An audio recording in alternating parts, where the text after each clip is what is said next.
स्वयंपाकासाठी 30 भन्नाट kitchen tips. 1. Tomato फ्रीजमध्ये न ठेवता बास्केट किंवा काचेच्या भांड्यात हवेशीर जागेवर ठेवावे. फ्रीजमध्ये ठेवल्याने टोमॅटोचा स्वाद बिघडतो. 2.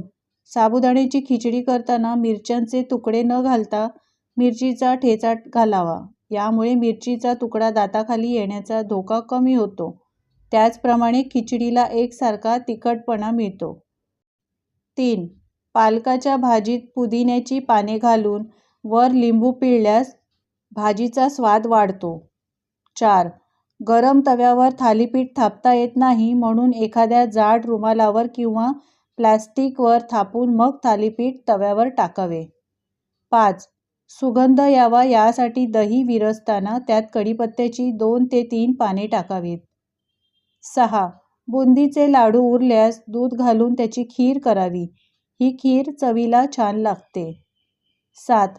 स्वयंपाकघरात एखाद्या वस्तूने पेट घेतल्यावर त्यावर मीठ आणि खाण्याचा सोडा टाकावा. यामुळे आग पटकन विझते. 8. कोणतेही पीठ चाळताना चाळणीत छोटीशी वाटी ठेवावी. पीठ लवकर चाळले जाते. 9. आले स्वच्छ करून फ्रीजरमध्ये ठेवल्यास अधिक काळ टिकते. तसेच सहज चिरता व किसता येते. 10. अंडे उकडण्यापूर्वी पिनने त्याच्या कवचावर अगदी लहानसे छिद्र करा. उकडल्यानंतर अंड्याचे कवच सहज काढता येईल.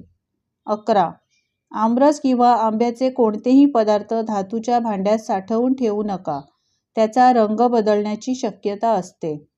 12. आले, लसूण, मिरचीची पेस्ट अधिक काळ टिकून राहावी यासाठी त्यात मिठासोबत 1 चमचा गरम तेल घालून चांगले एकत्र करा. पेस्ट खराब होत नाही. 13. बदामाची साले सहज निघावीत यासाठी 15 ते 20 मिनिटे बदाम गरम पाण्यात भिजवून ठेवा. 14. बटाटे आणि कांदे एकत्र ठेवल्यास बटाटे लवकर खराब होतात. 15. पावभाजी करताना त्यामध्ये थोडेसे बीट किसून घालावे. यामुळे पावभाजीला रंग छान येतो. 16. पावभाजी करताना पाव एकसारखे कापले जावेत यासाठी एका भांड्यात गरम पाणी ठेवावे आणि त्यात बुडवून गरम झालेल्या सुरीने पाव कापावा. यामुळे पाव चांगले कापले जातात. 17. फरसबी, मटारचे दाणे, भोपळी, मिरची इत्यादी भाज्या शिजवताना आधी हळद, मीठ घातलेल्या पाण्यात भाज्या शिजवाव्यात. यामुळे रंग हिरवागार राहतो. 18. अळूच्या वड्या करताना पाने स्वच्छ पुसून थोडेसे तेल लावावे आणि वरून पीठ पसरवावे. यामुळे वड्या चुरचुरीत होतात. 20. लाल भोपळा, कलिंगड, खरबूज यांच्या बिया कडक उन्हात वाळवाव्यात. नंतर सोलून ठेवाव्या. पदार्थ गार्निश करण्यासाठी त्याचा उपयोग होतो. 21. रस्सा दाट आणि स्वादिष्ट होण्यासाठी दाण्याचा कूट, नारळाचा चव मिक्सरला करून रश्श्यात घालावा. 22. मेदूवड्याचं बॅटर तयार करताना पाण्याच्या आवश्यकतेनुसार थोडं थोडं पाणी घालून बॅटर एकत्र करा. यामुळे बॅटर जास्त पातळ होणार नाही. शेवटी मीठ आणि पाणी घालून एकत्र करा. कारण मीठ जर आधी घातलं तर मिश्रणाला पाणी सुटेल. 23. कणिक मळल्यानंतर चपात्या लवकर कडक होत असतील तर कणिक मळून झाल्यावर त्यात 1 चमचा गरम तेल घालून मळून घ्या किंवा हाताला तेल लावून कणिक पुन्हा मळून घ्या. या ट्रिकमुळे कणिक लवकर कडक होणार नाही व लवकर मळून तयार होईल. मऊ कणिक तयार करण्यासाठी आपण इथे दुधाचा वापर सुद्धा करू शकता. 24. इडली करताना जर तुम्हाला इडली रवा वापरायचा असेल तर सकाळी 2 कप उडीद डाळ भिजत घालावी आणि रात्री ती वाटून त्यात 4 कप इडली रवा मिक्स करून मिश्रण रात्रभर आंबवण्यासाठी ठेवून द्यावे. 25. ढोकळा बनवताना जास्त हळद घातल्याने रंग चांगला येईल असा लोक विचार करतात, पण हळदीला हीट मिळाल्यानंतर त्याचा रंग डार्क व्हायला सुरुवात होते. म्हणून हळद कमीच घालावी. 26. ढोकळा परफेक्ट बनवण्यासाठी सगळ्यात आधी बेसन व्यवस्थित चाळून घ्या. यामुळे बेसनात गुठळ्या राहणार नाही आणि परफेक्ट मिश्रण बनेल. ढोकळा सॉफ्ट बनवण्यासाठी मिश्रण व्यवस्थित फेटणं गरजेचं असतं. एकाच डायरेक्शनमध्ये बॅटर न फेटता हळूहळू पाणी घालून बॅटर फेटा. तुम्ही हे मिश्रण हाताने सुद्धा फेटू शकता.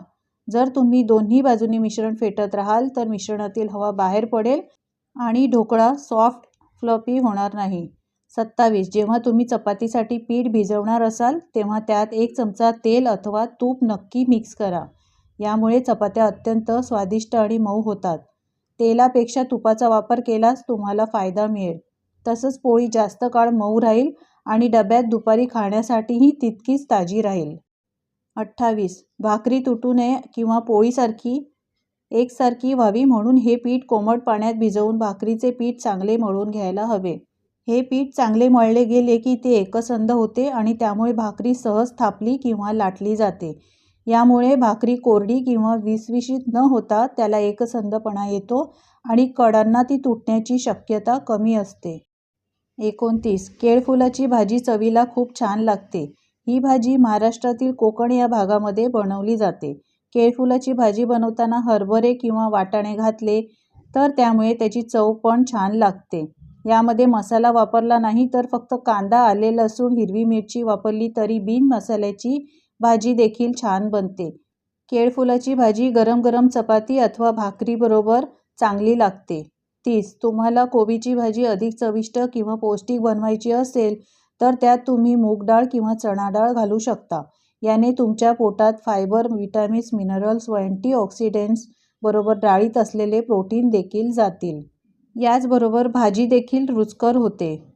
तर मित्रमैत्रिणींनो आणि गृहिणींनो, या टिप्स तुम्हाला कशा वाटल्या कमेंट्स करून सांगायला विसरू नका. टिप्स जर आवडल्या असतील तर लाईक करा, शेअर करा आणि अशाच नवीन टिप्स पाहण्यासाठी चॅनलला सबस्क्राईब करा. धन्यवाद.